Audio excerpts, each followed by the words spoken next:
Let's get on to it, chaps, right? I'm Dave, and over the past year, I've used all my experience and helped dozens of busy, ambitious guys get back their confidence, remove alcohol, get leaner, get fitter, get stronger, become better leaders using the Onto methodologies and frameworks, right? And we do this without the need for a one-dimensional PT or an exec coach who people simply cannot relate to. And in this video, we're going to tackle one of the most seductive lies that alcohol sells you, right? And that is that you need it to relax. And this one, like them all, is sneaky because it feels so true. And let's be honest, yeah, you do feel relaxed after a drink. That first sip, the shoulders drop, the nervous system starts to chill. Yeah, the pattern becomes familiar to your brain, right? But here is the issue with all of that. If the only way that you know how to switch off is to switch off your awareness, it's not relaxation, right? It's sedation. And therefore it comes at a price tag. Yeah, alcohol gives you the illusion of calm, but underneath it's cranking up your anxiety, and therefore it becomes like a slow release time bomb for the future you. Yeah, you might feel chilled for an hour or so, but your nervous system is actually getting hijacked. Your body's trying to process a toxin whilst you're calling it unwinding. Yeah, and the truth around it all is that alcohol doesn't actually relax you, it numbs you. And then it punishes you at a later date. Your sleep gets disrupted, your cortisol spikes, your patience for the next day, and your productivity is in the bin, and your consistency is in the bin. And guess what?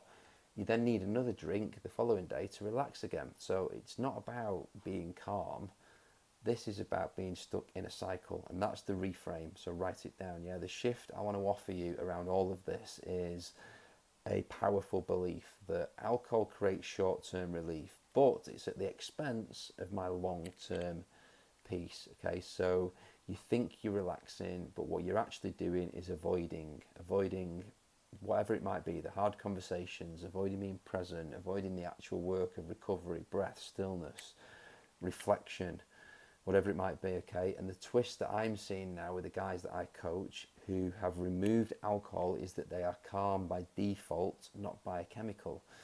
They don't need to pour something into a glass to feel like themselves after work or after a busy week, because they've built the tools to actually decompress, whether it's training, being still, journaling, playing with their kids. That is real control, and that is real relaxation with energy. Okay, a lot of people still need a drink to stop the noise, and they call it me time or relaxing, but they feel worse after. Then they end up scrolling in bed, snacking, snoring, stressed again by 6 a.m. the next day.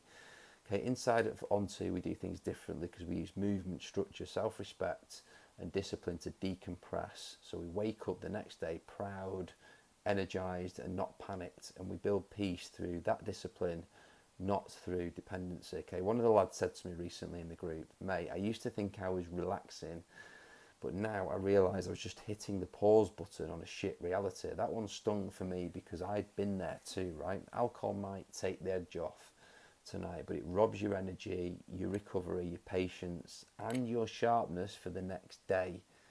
Maybe even the day after that. Maybe even the day after that as well. So the question then becomes, is that really relaxation or is it just delay? Okay, so are you choosing peace over pause?